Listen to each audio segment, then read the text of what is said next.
চলে এসেছি নেক্সট পার্টটা নিয়ে। এখন আমরা ঘুরতে চলে যাচ্ছি ঢেউসাগর পার্কে। এটা আমি আর এটা হলো আমার মা জিন্স টপ পরেছিল। আর এখানে আমরা টোটো করে চলে যাচ্ছি ঢেউসাগর পার্কে। আর দেখতেই পাচ্ছ কতটা ফাঁকা ফাঁকা, আর অতিরিক্ত গরমটাও কমে গেছিলো এখানে। আর এখানে আমরা টিকিট কেটে ঢেউসাগর পার্কে ঢুকে গেছি অলরেডি।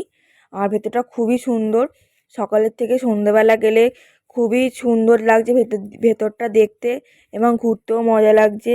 আর এদিকটা একটা পার্ক আছে, এদিকটাও একটা ছোট্ট ভেতরে পার্ক আছে, সেখানে যাচ্ছিলাম আমরা।